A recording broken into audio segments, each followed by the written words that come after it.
Hello friends, എല്ലാവർക്കും good morning. അപ്പോൾ എല്ലാവർക്കും ഇന്നത്തെ ഒരു അടിപൊളി വിശേഷത്തിൻ്റെ അത്യുഗ്രൻ പ്രൊമോയിലേക്ക് തന്നെ സ്വാഗതം.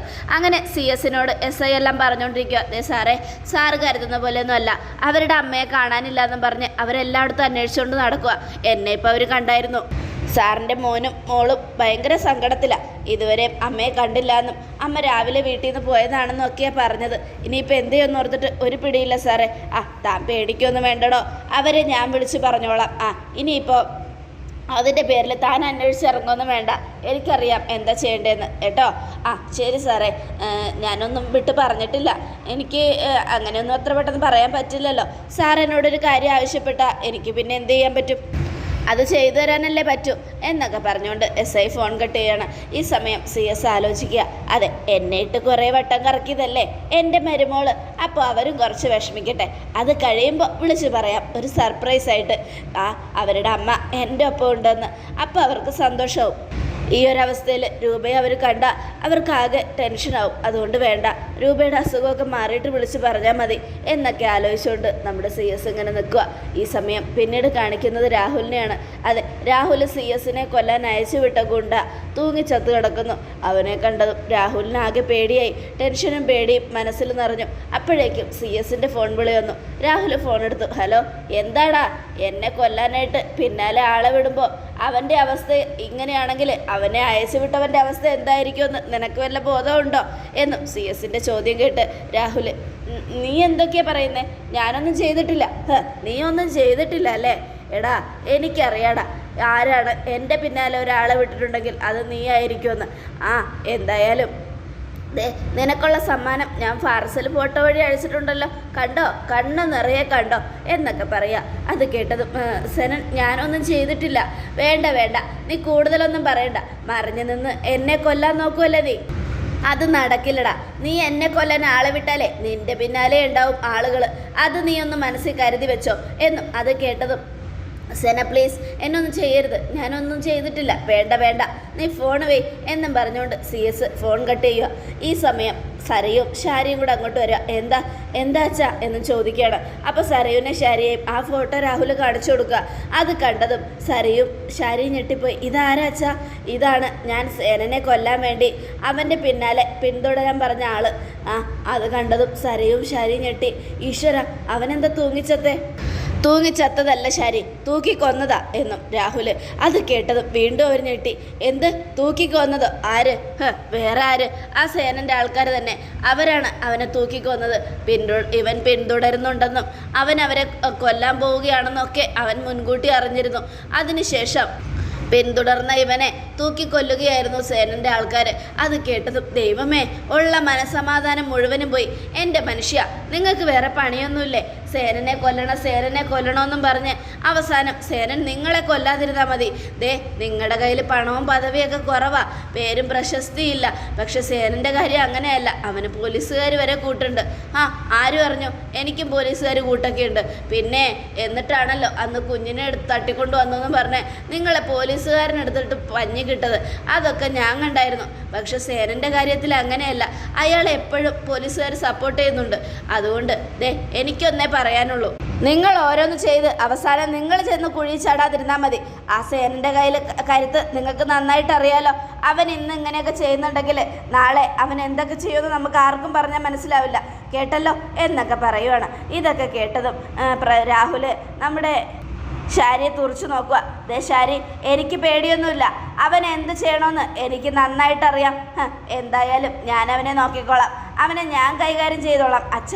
അച്ഛനെന്തെങ്കിലും സംഭവിച്ചാൽ ഞങ്ങൾക്ക് പിന്നെ ആരോ ഉള്ളേ എന്നും നമ്മുടെ സരയു. അത് കേട്ടതും ആരും ഇല്ലെങ്കിലും മോള് ധൈര്യമായിട്ടിരിക്കെ, അച്ഛനൊന്നും സംഭവിക്കില്ല. എന്തായാലും അവനെ കൊല്ലാൻ തന്നെ ഞാൻ തീരുമാനിച്ചിട്ടുണ്ട്. മോളെ, ഞാൻ പറഞ്ഞില്ലേ നിന്റെ അച്ഛന് പ്രാന്ത. അവസാനം ബനുമോനെയും കുറ്റപ്പെടുത്തി നടക്കുന്ന ഇയാളെ ആ സേനൻ കെട്ടിത്തൂക്കി ഇടാതിരുന്നാൽ മതി. അമ്മേ, വായ തുറന്ന് ഇങ്ങനെയൊന്നും പറയല്ലേ. ഞാൻ പിന്നെ എന്ത് പറയണം? ഇയാളോട് എത്ര പറഞ്ഞാലും ഇയാൾക്ക് മനസ്സിലാവുന്നുണ്ടോ? വേണ്ട, ഒരാളെ കൊല്ലണ്ട. നമുക്ക് നമ്മുടെ കാര്യം നോക്കി സമാധാനത്തോടെ ജീവിക്കാം. അങ്ങനെ അവനെ കൊന്നില്ലെങ്കിൽ നമുക്ക് ഒരിക്കലും സമാധാനം കിട്ടില്ല ശരി എന്നും രാഹുൽ ഇത് കേട്ടതും ദേ നോക്കിക്കോ, ഉറപ്പായിട്ടും നമ്മൾ ഉറങ്ങി എണീക്കുമ്പോൾ അവൻ്റെ ഫോട്ടോ പോലെ ഇവനെ രാഹുലേട്ടനെയും അവൻ കെട്ടിത്തൂക്കും, അതെനിക്ക് ഉറപ്പാ എന്നും പറഞ്ഞുകൊണ്ട് ശാരി അകത്തേക്ക് പോവുക. ഈ സമയം സരയു അച്ഛാ വേണ്ട അച്ഛാ, ഇങ്ങനെയുള്ള കാര്യങ്ങളൊന്നും ചെയ്യണ്ട, ഞങ്ങൾക്ക് അച്ഛനല്ലാതെ വേറെ ആരുമില്ല. അങ്ങനെയുള്ളപ്പോൾ അച്ഛൻ ഇങ്ങനെയൊക്കെ ചെയ്തു കഴിഞ്ഞ് അച്ഛൻ എന്തെങ്കിലും സംഭവിച്ചാൽ ഞങ്ങൾ എവിടെ പോവച്ച എന്നൊക്കെ ചോദിച്ചുകൊണ്ട് സരയു കരയുക. ഈ സമയം മോള് വിഷമിക്കേണ്ട, മോളുടെ മനസ്സമാധാനം ഇല്ലാതാക്കിയ കല്യാണിയുടെ കുടുംബത്തിന് ഒരു സമാധാനം കൊടുക്കില്ല ഞാൻ അതിനുള്ള കാര്യങ്ങളൊക്കെ ചെയ്യും, മോള് നോക്കിക്കോ എന്നൊക്കെ പറഞ്ഞ് സരയുവിനെ ആശ്വസിപ്പിച്ചിട്ട് നമ്മുടെ രാഹുൽ അവിടെ നിന്നും പോവുകയാണ്. ഈ സമയം പിന്നീട് രൂപയാണ് കാണിക്കുന്നത്. രൂപയുടെ അടുത്ത് CS ചെന്നിരിക്കുക. അപ്പോൾ രൂപ, എനിക്ക് ഒരുപാട് നാൾ നിങ്ങളോടൊക്കെ ഒപ്പം സന്തോഷമായിട്ട് ജീവിക്കണമെന്നുണ്ടായിരുന്നു ചന്ദ്രേട്ട, അതുകൊണ്ടാണ് നിങ്ങളിൽ നിന്നൊക്കെ ഞാൻ മാറി നിന്നത്. എനിക്ക് സന്തോഷമായി. പക്ഷേ ഇപ്പോഴൊന്നും നിങ്ങളുടെ അടുത്തേക്ക് വരണ്ടെന്ന് ഞാൻ കരുതിയതാ, എന്നാൽ തളർന്നുപോയി, ഞാനാകെ തളർന്നുപോയി. എൻ്റെ ചന്ദ്രേട്ടന് എന്തെങ്കിലും സംഭവിച്ചിരുന്നെങ്കിൽ ഞാൻ പിന്നെ ജീവിച്ചിരുന്നിട്ട് കാര്യമുണ്ടോ ചന്ദ്രേട്ട? ഇത്രയും നാളും ചന്ദ്രേട്ടനോട് ഞാൻ വലിയൊരു തെറ്റ് ചെയ്തു, ആങ്ങളെ എന്ന എൻ്റെ ദുഷ്ടനായ ആങ്ങളെ കാരണം. അതുകൊണ്ട് തന്നെ എൻ്റെ ചന്ദ്രേട്ടനോട് ഈ ജീവിതകാലം മുഴുവനും എനിക്ക് പ്രായശ്ചിത്തം ചെയ്യണം, സ്നേഹം കൊണ്ട് മൂടണം എന്നൊക്കെ പറഞ്ഞ് രൂപ ഭയങ്കര കരയുക. രൂപേ കരയല്ലേ, ഞാൻ ആഗ്രഹിച്ചൊരു ജീവിതമാണ് ഇപ്പം എൻ്റെ മുന്നിൽ നിൽക്കുന്നത്. എത്ര വർഷമായി എന്നറിയാമോ ഞാൻ കാത്തിരിക്കുന്നത് തൻ്റെ ആ വിളിയൊന്ന് കേൾക്കാൻ. ചന്ദ്രേട്ടാന്ന് താൻ വിളിച്ചപ്പോൾ ഒരു മിനിറ്റ് ഞാൻ എന്തൊക്കെയോ എൻ്റെ മനസ്സിലേക്ക് കടന്നു വന്നു. സത്യം പറഞ്ഞാൽ അവിടെ ഞാൻ നിൽക്കുന്നത് സ്വപ്നത്തിലാണോ ഇല്ല യാഥാർത്ഥ്യത്തിലാണോ എന്ന് വരെ ചിന്തിച്ചു പോയി. അങ്ങനെയുള്ളപ്പോൾ എനിക്ക് നല്ലൊരു പേടിയുണ്ടായിരുന്നു, താൻ എന്നെ ശരിക്കും വിളിച്ചതാണോ ഇല്ലെങ്കിൽ എനിക്ക് തോന്നിയതാണോ എന്നൊക്കെ. സത്യം പറഞ്ഞാൽ ആ സമയം ആ ഗുണ്ടയോട് എനിക്ക് നന്ദി പറയാനാണ് തോന്നിയത്. അയാൾ എന്നെ കൊല്ലാൻ വന്നുകൊണ്ടാണല്ലോ തനിക്ക് എന്നെ രക്ഷിക്കാനും എൻ്റെ പേര് ചൊല്ലി വിളിക്കാനും ഒക്കെ തോന്നിയത്. എന്താ ചന്ദ്രേട്ട ഇത്? ഞാൻ അടുത്തേക്ക് വരാൻ വേണ്ടി മരിക്കാനും തയ്യാറായി നിൽക്കുന്ന അങ്ങയെ ഞാൻ ഒരുപാട് വേദനിപ്പിച്ചു. സോറി, എന്നോട് ക്ഷമിക്കണം. പക്ഷേ എനിക്ക് പേടിയാ, എൻ്റെ മക്കളുടെയും എൻ്റെ ചന്ദ്രേട്ടൻ്റെയും ജീവനെക്കുറിച്ച് ഓർത്ത് എനിക്ക് നല്ല പേടിയുണ്ട്. എൻ്റെ ആങ്ങളെന്ന് പറയുന്നവൻ അടങ്ങിയിരിക്കില്ല. ഇപ്പോൾ ചന്ദ്രേട്ടനെ കൊല്ലാൻ ആളെ വിട്ടതുപോലെ എപ്പോഴും ആളെ വിട്ടുകൊണ്ടേയിരിക്കും. അങ്ങയെ മാത്രം കൊല്ലാനല്ല, കല്യാണിമോളെയും കിരണിനെയും സോണിയെയും ഒക്കെ തീർക്കാനാണ് അവൻ്റെ ഉദ്ദേശം. അതിനുശേഷം എൻ്റെ കയ്യിൽ നിന്ന് എല്ലാ സ്വത്തുക്കളും മേടിച്ചെടുത്ത് അമേരിക്കയ്ക്ക് നാട് കടക്കാനാണ് അവൻ്റെ ഉദ്ദേശം. അത് കേട്ടത് പേടിക്കേണ്ട രൂപേ, ഇനി എൻ്റെ കാര്യങ്ങൾ മാത്രം നോക്കുക എന്നുള്ളതല്ല, എന്നെ സ്നേഹിക്കുന്നവരുടെ കാര്യങ്ങളും നടത്തി കൊടുക്കുക എന്നുള്ളതാണ് എൻ്റെ ഉത്തരവാദിത്വം, എൻ്റെ കടമ. അതുകൊണ്ട് ഉറപ്പായിട്ടും ഞാനത് ചെയ്തിരിക്കും. രൂപയുടെ, അതായത് എൻ്റെ ഭാര്യയുടെ ഉറക്കം കെടുത്തുന്ന അവൻ്റെ കാര്യങ്ങൾ നോക്കാൻ എനിക്ക് ആരുടെ ആവശ്യമൊന്നുമില്ല. നോക്കിക്കോ, അവനെ ഞാൻ അടക്കിക്കോളാം, നീ വിഷമിക്കാതെ രൂപേ. വേണ്ട ചന്ദ്രേട്ടൻ എവിടെയും പോകണ്ട, എൻ്റെ അടുത്തിരിക്കുക, എനിക്ക് പേടി തോന്നുക. അങ്ങനെ ചന്ദ്രേട്ടൻ എവിടെയെങ്കിലും പോയി എൻ്റെ ചന്ദ്രേട്ടന് എന്തെങ്കിലും സംഭവിച്ചാൽ എനിക്ക് പിന്നെ ആരാ ഉള്ളത്? പറ, എനിക്ക് ആരാ ഉള്ളതെന്ന് പറ. അത് കേട്ടതും രൂപേ, താനിങ്ങനെ ടെൻഷൻ അടിക്കല്ലേ, ഇങ്ങനെ ടെൻഷൻ അടിച്ചാൽ എങ്ങനെ ശരിയാവും? എനിക്ക് പേടിയൊന്നുമില്ല, ഇപ്പം എനിക്ക് ധൈര്യമാണ്. കാരണം എന്താണെന്നറിയാമോ, എനിക്ക് എന്തെങ്കിലും സംഭവിച്ചാലും എൻ്റെ ചുറ്റും നിൽക്കാൻ എനിക്ക് എല്ലാവരും ഉണ്ട്. അതുകൊണ്ട് എനിക്ക് ധൈര്യവും സന്തോഷവും ഒക്കെയുണ്ട്. അതുകൊണ്ട് എനിക്കൊന്നും സംഭവിക്കില്ല, അവനെ ഞാൻ അടക്കിക്കോളാം. എന്തായാലും അവനും അവൻ്റെ മോളൊക്കെ ഇനി കരയാൻ പോകുന്നതേ ഉള്ളൂ. മനോഹർ എന്ന ആ ദുഷ്ടനെ കുറിച്ചോർത്ത് ഏതാണ്ട് രാഹുൽ കാര്യങ്ങളൊക്കെ അറിഞ്ഞു എന്നാണ് ഞാൻ കേട്ടത്. അതുകൊണ്ട് തന്നെ അവനിപ്പോൾ സമാധാനം ഉണ്ടാവില്ല. ഒരു കാരണം പറഞ്ഞാൽ സമനില തെറ്റി നിൽക്കുമായിരിക്കും. കല്യാണി മോൾക്ക് എല്ലാ സൗഭാഗ്യങ്ങളും കിട്ടിയപ്പോൾ അവൻ്റെ മോൾക്ക് ഒരു സൗഭാഗ്യമില്ലാതെ അവൾ കിടന്ന് കഷ്ടപ്പെടുന്നത് കാണാൻ വയ്യാത്തോണ്ടായിരിക്കും അവൻ ഇത്ര സ്പീഡിൽ എല്ലാ കാര്യങ്ങളും ചെയ്യുന്നത്. പള്ളിപ്പെരുന്നാളിന് എന്നെ കൊല്ലാൻ തുടങ്ങിയപ്പോൾ മുതൽ അവൻ എൻ്റെ പിന്നാലെ ആളെ വിട്ടിട്ടുണ്ടെന്ന് എനിക്ക് നന്നായിട്ട് അറിയാം. അതുകൊണ്ട് തന്നെ അവനെ ഫോളോ ചെയ്യാനും ആളുണ്ട്. എന്നെ കൊല്ലാൻ വന്നവനെ കെട്ടിത്തൂക്കിയിട്ട് അവന് ഞാൻ ഫോട്ടോ അയച്ചു കൊടുത്തിട്ടുണ്ട്.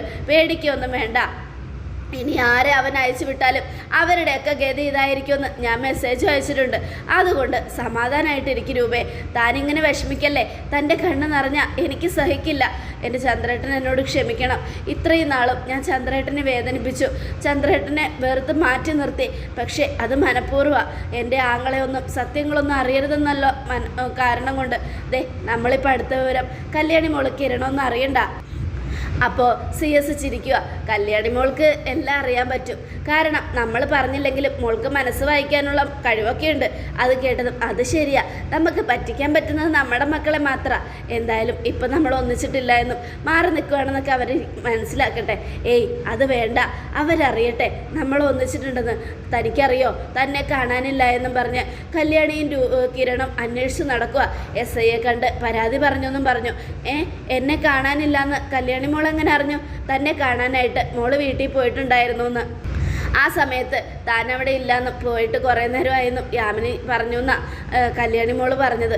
അത് കേട്ടതും ആകെ പേടിച്ച് രൂപ, ഈശ്വര അത് സത്യ, മോളിടയ്ക്കിടയ്ക്ക് ഇപ്പോൾ എന്നെ കാണാൻ വരാറുണ്ട്. അങ്ങയെക്കുറിച്ചുള്ള കാര്യങ്ങളൊക്കെ എന്നോട് പറയും. എനിക്ക് എന്ത് ചെയ്യണം, എന്ത് സഹായം വേണമെങ്കിലും മോള് ചെയ്തു തരും. അതൊക്കെ എനിക്കറിയാമല്ലോ. ഈ ഷർട്ട് എൻ്റെ കയ്യിൽ തന്നപ്പോൾ തന്നെ എനിക്ക് കാര്യം പിടികിട്ടിയായിരുന്നു. ഈ ഷർട്ട് താൻ മേടിക്കുന്നത് ഞാൻ കണ്ടതുമാണ് എന്നൊക്കെ CS പറയണത് കേട്ടത് രൂപ ചിരിക്കുക. പിന്നീട് കല്യാണിയെയും കിരണിനെയാണ് കാണിക്കുന്നത്. സ്റ്റേഷൻ മുഴുവനും കയറി ഇറങ്ങുക. ദൈവമേ, അമ്മയ്ക്ക് എന്താ സംഭവിച്ചത്? അമ്മ ഇത് എവിടെ പോയി? അമ്മ ഇനി അങ്കിൾ എന്തെങ്കിലും ചെയ്തു കാണോ എന്നൊക്കെ ആലോചിച്ചുകൊണ്ടാണ് കിരണിൻ്റെയും കല്യാണിയുടെയും പേടി. അവർ സ്റ്റേഷനിൽ നിന്ന് ഇറങ്ങി വരുമ്പോൾ വിക്രം മാല പൊട്ടിച്ചുകൊണ്ട് പോയ ആ അമ്മയും അമ്മയുടെ മകളും സ്റ്റേഷനിൽ നിന്നും വരുന്നത് കല്യാണി കണ്ടു.